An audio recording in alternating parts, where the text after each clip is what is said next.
Hello friends, I am glad to see you again. Today I will tell you about the housing association that says I am being evicted. On my porch stood Trina, our newly elected association president, flanked by Lyle, who had appointed himself sergeant-at-arms. His words, not mine. Their matching clipboards looked less like neighborhood watch gear and more like props from an overzealous theater club staging a drama called We Control Everything. "Morning, Jonah," Trina chirped, rolling the R with artificial cheer. "We need 3 sets of keys to your gate by Friday. New policy. Streamlines exits in case of emergencies." I glanced past them to the switchback road that curled down 2 miles of granite before connecting to a county lane nobody used unless they already knew it existed. Emergencies, huh? We have one road in or out and the county keeps the crash gate at the bottom. Why do you need keys to my private gate? Lyle shifted, thick cowboy belt buckle glinting. Policy's policy. Gotta trust your neighbors. I watched a raven glide overhead and wondered if ravens ever felt secondhand embarrassment. Trust works both ways. The survey pins put the gate a good 100 feet inside my deed. I'm not issuing community copies. Their faces tightened in unison. Trina forced a smile so wide I could see the seam of her lip liner. "Jonah, refusing a direct request puts you out of compliance. Non-compliance leads to penalty. Write me up," I answered, stepping back.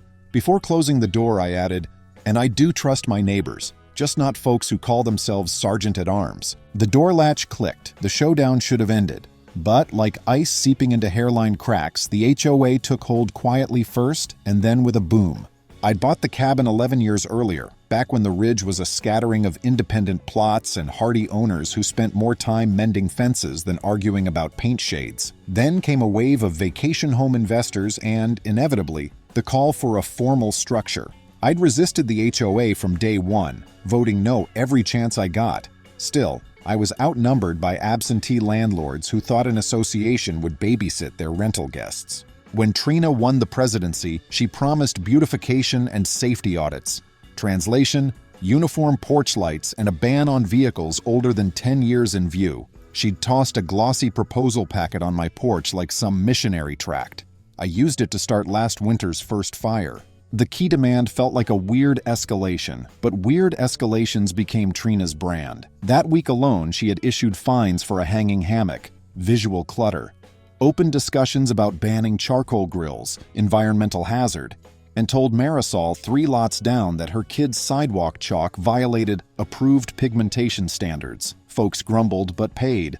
Rental owners didn't care as long as bookings stayed high. I thought I could ignore the nonsense behind my locked gate and cedar fence. I was wrong. 2 mornings after our standoff, I returned from the hardware store to find a fluorescent pink notice zip-tied to my gate. Violation.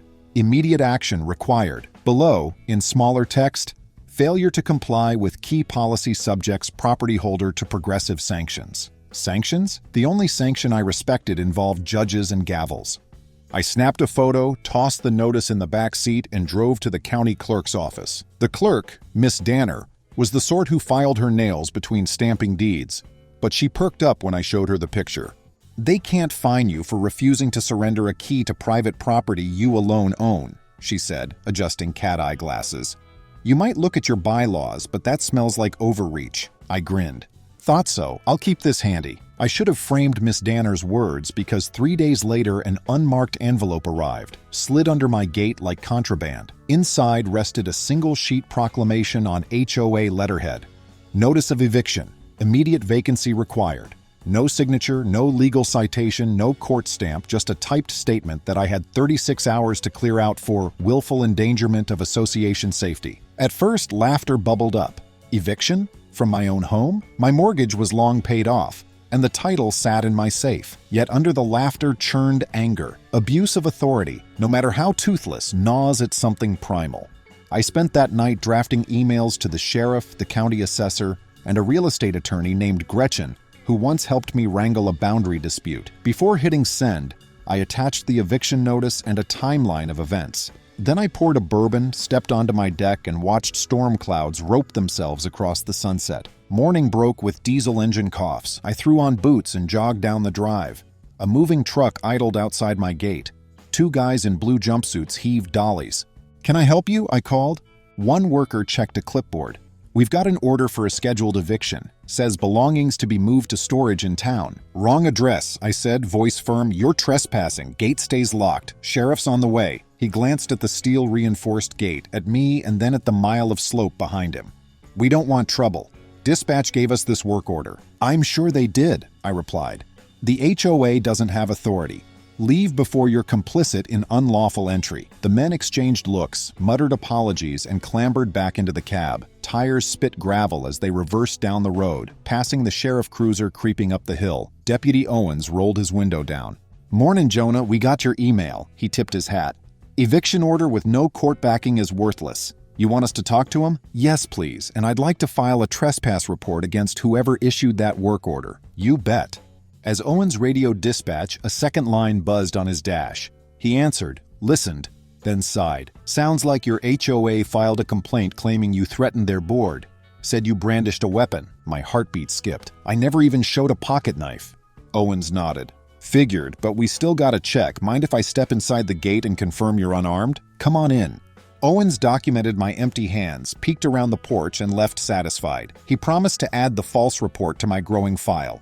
It was the first spark of a bigger blaze. That evening, I attended the monthly HOA meeting in the converted barn they called the community center. I brought copies of my deed, the trespass report number, and a freshly printed pamphlet on state statutes covering illegal lockouts. Chairs formed a sloppy horseshoe facing Trina's folding table podium. She wore a crimson blazer, the kind you'd see on morning show hosts. Lyle stood behind, arms crossed, his belt buckle shining like a tiny sun. Neighbors, some year-rounders, some weekenders, filled the seats murmuring. News of the attempted eviction had traveled faster than gossip during a power outage. Trina tapped the mic. Order, please. We'll begin with new business regarding safety compliance. I raised a hand. Point of order. Before new business, we need to address the fraudulent eviction notice and the false police report filed against me. The room hushed. Trina's cheeks bloomed magenta. That matter is closed, Jonah. Your refusal to comply jeopardized emergency egress. False, I said, voice steady. Gates on private land. No statute requires I surrender keys. And your eviction lacked judicial backing. Deputy Owens filed a report, number 24, 3891, for attempted unlawful entry. I have copies for anyone interested, Lyle cut in. You're disrupting proceedings. I'm protecting my property, so let's talk disruption. Who here approved sending a moving crew to my house? Blank faces. A few neighbors shook their heads. Trina twitched. Executive authority, she said. Authority doesn't erase criminal liability, I countered. Which brings me to my motion. I unfolded a sheet. Per our bylaws, I move to censure the president for abuse of power and suspend key policy until reviewed by independent counsel. Silence hovered. Finally, Marisol, chalk fine still on her jeans, raised her hand. I second. The vote that followed looked like a mutiny. Hands shot up, aye. When the dust settled, the tally stood 19-3 in favor of censure. Trina's face drained of color. Lyle glared daggers at every raised hand. I gathered my papers. I'll expect written confirmation of suspension by tomorrow. Good evening. Behind me, whispers broke like dry leaves. The veneer of control had cracked, but people like Trina rarely surrender after one defeat. By dawn the next morning, I was out on the deck trying to untangle the mess of thoughts that had kept me up. There's a point where outrage cools into strategy, and sometime between midnight and the first nuthatch call, I'd crossed that line. The board's attempt to bully me was just the most obvious leak in a rotten hull. If we didn't patch the whole thing, someone else would go under next. First order of business, confirm proof. I called the moving company, Evergreen Relocation, and asked to speak with the dispatcher who'd sent the truck. A weary-sounding man named Corbin pulled the work order while I listened. Yep, says here authorized by President of High Ridge Association. Signature block blank. Pick up address your cabin. Deliver to mountain-wide storage. Whoever faxed this used a template that's usually reserved for bank repos. Would you be willing to email me a scan? I asked. Already did when Deputy Owens requested it last night, but I'll CC you. That was sketchy as all get out. Those jobs always come with court documents. This had nada. My inbox chimed a minute later. There it was, a forged eviction order on HOA letterhead with a garbled digital signature that looked like someone drew it with a trackpad. Evidence. Check. Next, I visited Gretchen, the attorney. Her office sat above a dentist's suite in town, and it smelled faintly of cinnamon mouthwash. Gretchen was a straight talker who wore hiking boots with her suit because she never quite knew where a day would end. She skimmed the papers, eyes narrowing. They attempted a self-help eviction on fee-simple property. That's unlawful in this state, and every state, really. Plus the false police report. You've got civil claims for quiet enjoyment, trespass, defamation, maybe even intentional infliction if we frame the stress angle. I don't want to look like I'm chasing a payday, I said. I want leverage to clean house. Leverage means damages. Sue for them, settle for structural change. She tapped a pen. File a verified complaint in district court. Serve the board individually, not just the HOA. People behave differently when their own wallets are exposed. I left with retainer papers and swing in my step. On the ride back, I phoned Deputy Owens, who confirmed the sheriff's office had ticketed Trina for filing a false report. Misdemeanor, but it would force her into court where a judge might ask uncomfortable questions. While legal gears began turning, the mountain delivered a second storyline on its own timetable. Remember that single-county lane nobody used? A luxury glamping developer had been sniffing around, and the rumor mill said the HOA's sudden obsession with streamlined exits had less to do with safety than with making the neighborhood's back gate a shortcut for construction trucks. No one had proof until Marisol's teenager Jenny skimboarded a drone over the ridge and captured footage of Trina walking the boundary with two men in branded hard hats. They pointed, measured, and scrawled notes on a site plan. Jenny sent me the video with the subject line, "Thought you'd like this, Mr. Jonah." The girl had inherited her mom's knack for quiet rebellion. I forwarded the clip to Gretchen. Her reply came in minutes. If HOA is negotiating easements without a membership vote, that's a fiduciary breach. Let's subpoena communication records. Subplots meet main plot. 2 days later, the board issued a new decree, this time by email so they could pretend it was impersonal. All short-term rentals temporarily suspended pending safety audits. Vacation homeowners panicked. Rental income greased their mortgages. Canceling reservations meant losing thousands. The inboxes of every director lit up like a switchboard. That night, I hosted an informal meeting on my deck. 23 neighbors wedged onto benches and camp chairs, mugs of coffee or cans of seltzer in hand. The sky flared salmon behind the western peaks, but nobody stared at the scenery. All eyes were on the printouts spread across my picnic table. Eviction copy, drone stills, new rental moratorium, and a page from state code outlining procedures to call a special election. "We're being steamrolled," said Felix, a software developer whose cabin doubled as an Airbnb. "If they can yank rentals, next they'll mandate interior inspections." Marisol added, "Trina told my kids they can't draw hopscotch squares on their own driveway because it lowers curb appeal." "My driveway," heads nodded. I cleared my throat. Bylaw Section 5 lets members call a special meeting if we collect signatures equal to 30% of households. We already have more than that here. We can vote to recall the president and appoint an interim board. A murmur of determination rippled through the group. Jenny's drone video played on a tablet, and gasps echoed each time Trina pointed to the prospective construction road. Felix raised his hand. "What about Lyle? He's practically her enforcer." "Same ballot," I said. "We recall any director with a simple majority of votes cast." We formed committees on the spot: signature collection, legal liaison, communications blast. Marisol volunteered to print flyers. Felix drafted a survey to gauge priorities. Trash pickup, wildfire mitigation, kids' play area. Real issues ignored while the board chased power. Within 90 minutes, the ragtag coalition sounded like a startup primed for launch. I ended with, "Keep it neighborly, stay lawful, document everything." Sunshine beats shadows. People lingered long after the stars came out, whispering plans and swapping phone numbers. The mountain air finally felt hopeful. Hope met headwind the next day. My motion sensor camera pinged my phone while I was at the hardware store again. Someone was at my gate, bolt cutters glinting. I zoomed in. Lyle. He wrestled the cutter blades around the padlock, jaw clenched. Sparks shot as he snapped hardened steel. I called 911 from the aisle between plywood and paint. By the time I reached the ridge, deputies had Lyle in cuffs on my gravel driveway. The broken padlock lay like a cracked walnut near his boots. Owen shook his head. He claims the board authorized him to recode the lock for emergency access.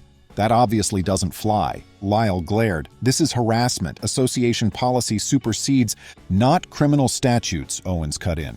You entered posted land and destroyed private property. They hauled him off. I stared at the twisted lock and knew the footage would complement my lawsuit nicely. The following morning, Felix's email pinged the neighborhood inbox with a PDF attachment titled Recall Petition. By sundown, we had 50 electronic signatures and 15 ink on paper for those who disliked e-sign. Only 40 were required.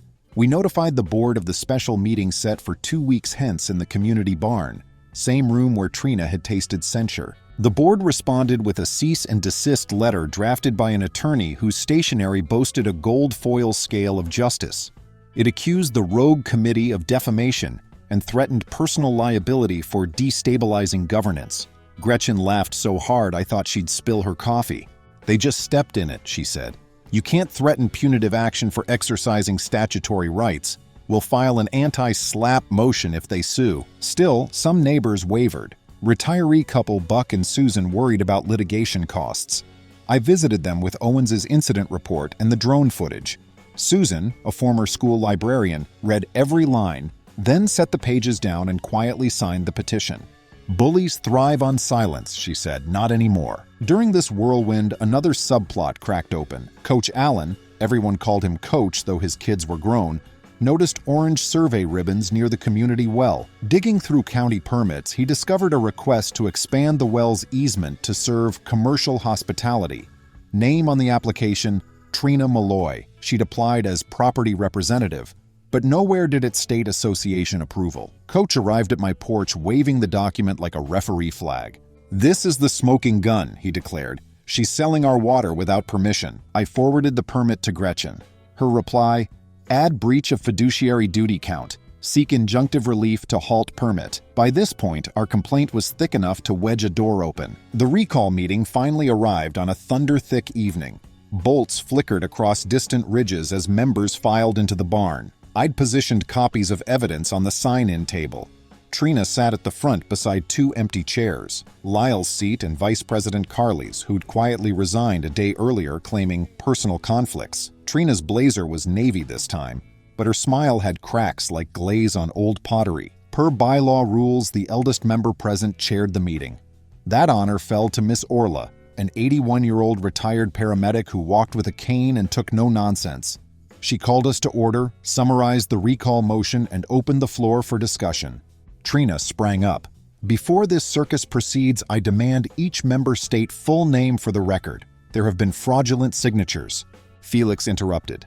Signatures were verified against the association roster.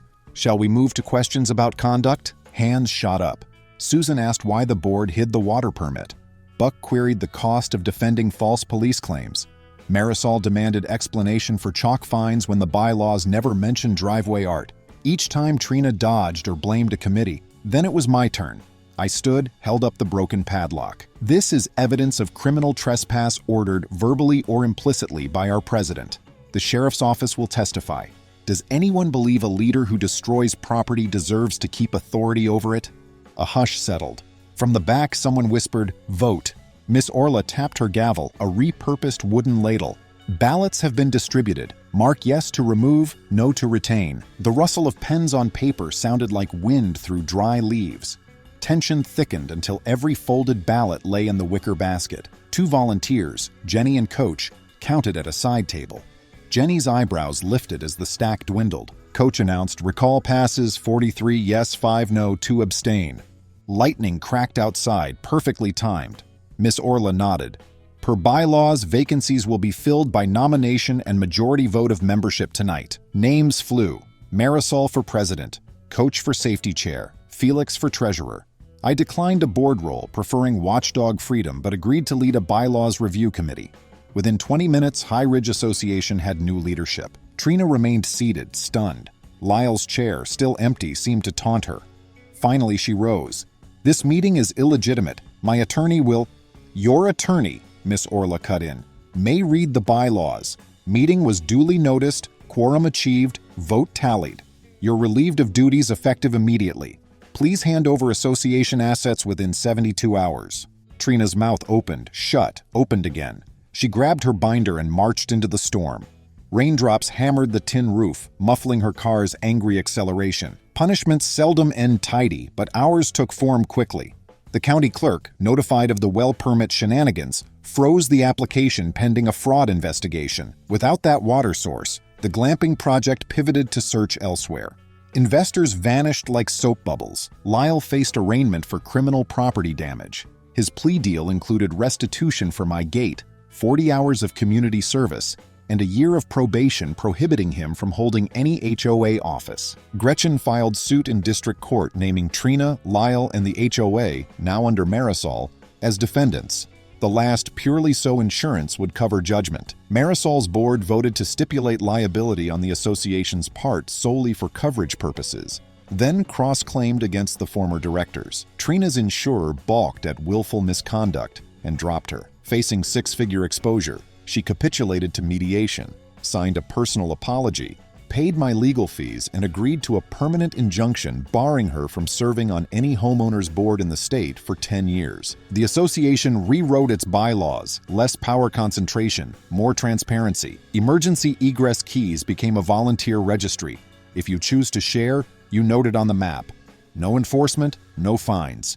I kept my gate key hanging on a nail inside my workshop exactly where it belonged. 2 months after the recall, Jenny and her friends painted a mural on Marisol's driveway, a soaring mountain wreathed in sunrise colors. The new board declared it a community art piece and posted a photo on the association newsletter. Under the image ran a single line: "Freedom looks good in full color." The ridge is quiet again.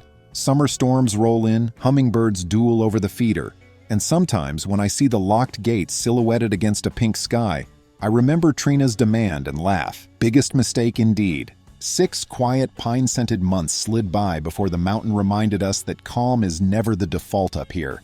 It's a reprieve you earn. Snowmelt gave way to spring runoff. Chipmunks chased each other across my deck, and I settled into a routine that felt almost boring. Coffee at sunrise, carpentry in the workshop, community work sessions on weekends. The new board hit its stride too. Marisol mastered parliamentary procedure like she'd been born with a gavel. Coach Allen turned safety chair duties into a volunteer Firewise program. And Felix updated everybody on budgets using color-coded spreadsheets that even Buck, who still balanced checks with a pen, could follow. I thought the mess Trina and Lyle had dumped on our ridge was behind us. Then, one Tuesday morning, a text from Deputy Owens pinged my phone. "Need you to swing by the station. Found something you'll want to see." Nothing good ever starts like that, so I drove down the mountain, heart doing a sloppy rhythm. Owens met me in the lobby with a banker's box labeled HOA storage in Sharpie. He set it on a table and lifted the lid. Inside lay a tangle of old receipt books, handwritten ledgers, and a thumb drive taped to a Starbucks sleeve. "We pulled this from the passenger floorboard of Lyle's pickup after his latest probation check," Owens said. "Thought you might recognize those logos." The receipts bore the HOA letterhead all right, but the line items read like a personal wish list: custom countertop install, spa weekend getaway, leadership retreat, at a ski lodge that none of us ordinary members had heard about. Gretchen, reached by phone, told me to keep the box sealed and bring it straight to her office.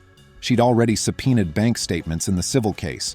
These physical records could tie up loose ends. For the next week, Gretchen and her paralegal waded through numbers while I focused on something healthier, literally healthier, cutting fire breaks. Early surveys showed fuel loads had piled up on community land during Trina's reign. She'd collected brush clearing fees every spring, but the contractor listed, Greenleaf Forestry, turned out to be Trina's cousin's non-existent LLC. The money vanished. The undergrowth didn't. Now, as summer heat cranked up, we stared at a ribbon of dry vegetation ready to turn our ridge into a matchstick. Coach organized work crews every Saturday at dawn. I volunteered my brush saw, Marisol coordinated water coolers, and Felix tracked hours for tax credit forms. Half the neighborhood showed up wearing long sleeves and bandanas. Even quiet Buck wielded a McLeod rake like he was back digging foxholes in '68. We stripped a defensible perimeter 5 yards deep along common roads, hauled slash to staging piles, and flagged dangerous hangars for the county chipper truck. Spirits rose with each cartload. You could feel ownership knitting the neighborhood back together. Mid-June brought 2 punch-in-the-gut letters, one addressed to me, the other to the board. Both came on Department of Justice letterhead. The state attorney general had opened a criminal investigation into Trina and Lyle for embezzlement under the Nonprofit Integrity Act. Evidence? The thumb drive plus bank records showed $142,000 diverted over 3 years. The money trail meandered through a boat rental, season tickets to a pro football team 2 states away, and an e-bike that Deputy Owens admitted he'd seen Lyle riding to the mailbox the summer before. News traveled fast. An emergency board meeting packed the barn to capacity. Marisol read the AG's letter aloud. Murmurs of disbelief turned to anger, then to a quiet sense of vindication. Nobody likes being gaslit, and now the gaslighters were on the hook. Gretchen explained that the association, as a corporate victim, could seek restitution, and members wouldn't be liable for legal costs. The director and officer insurance covered honest boards defending against dishonest ex-officials. Relief rippled through folks who'd feared more fees. 2 weeks after the forensic audit, arrest warrants dropped. Marshals plucked Trina from a spa chair, cucumber slices still clinging to her face, while Lyle pedaled his shiny e-bike to the courthouse and surrendered. Both were charged with grand theft, falsifying documents, and conspiracy. Bail sat at $50,000 each. Their mugshots owned the local front page. As legal thunder rolled downhill, lightning literally struck the ridge. At 3:07 a.m., my weather radio barked a red flag warning. An orange crown glowed beyond the western saddle. Coach's phone tree rallied 11 neighbors by 3:20. We grabbed shovels and the skid pump the new board had bought last month, marched through Juniper, and met the flames at our freshly cut fire break. The fire hit bare dirt, stalled, and let county crews finish. Dawn smoke curled harmlessly. The chief praised our readiness. That afternoon, bleary but proud, we ringed folding tables under sky scrubbed clean. Marisol opened a board meeting with 2 motions: throw a thank you barbecue and create a covenant that rewards owners for defensible space, credits instead of fines. Unanimous yes. I offered my smoker. Buck brewed vat-sized tea. Jenny designed flyers reading cut fuel, not corners. The barbecue hummed. Ribs, slaw, Coach's almost root beer, gossip on whether Trina would plead. Under string lights, even spreadsheet-obsessed Felix two-stepped with Susan. 12 months earlier, we'd been strangers glaring over clipboards. Now we felt like a town. A week later, the grand jury convened. Gretchen and I waited outside on squeaky vinyl chairs. Across the hall, Trina's silver-haired lawyer cuddled a folder of spa receipts. Defendants can't attend, but I pictured her pacing somewhere, allergic to lost control. 3 hours in, Gretchen's phone lit with a thumbs up. All counts bound over, trial in fall. Meanwhile, community gears kept spinning.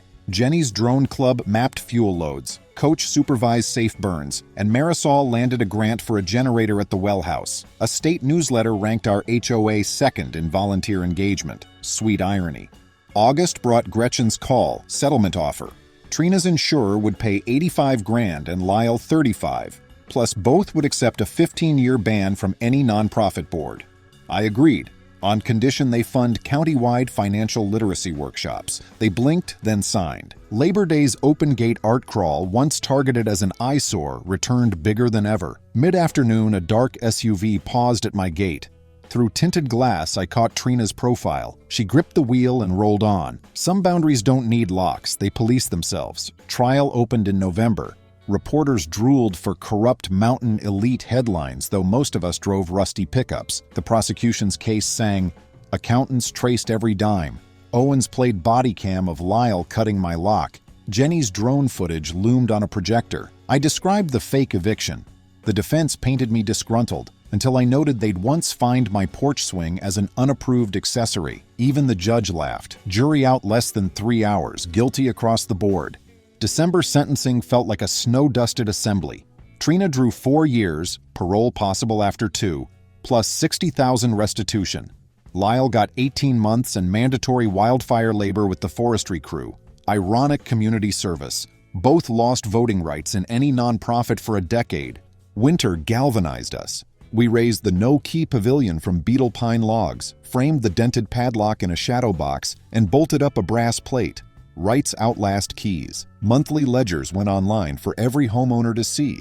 The insurer-funded workshops launched. I spoke at the kickoff, preaching transparency over charisma. Late February, we dedicated the gate itself. Buck called keys symbols of trust. Then we retired the old lock for good. Jenny's drone shot of the ceremony later headlined a national HOA magazine.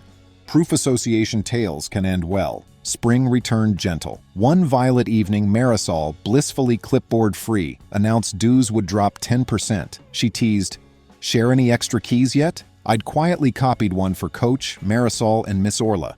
Gifts of friendship, not demands of power. Walking home past meltwater puddles mirroring new stars, at long last, I paused at my gate, felt cold steel under my palm, and listened to the latch click behind me. Peace here isn't enforced by fines or bad bylaws. It's safeguarded by neighbors, sweat, and one key resting exactly where I choose. Friends, thank you. See you soon.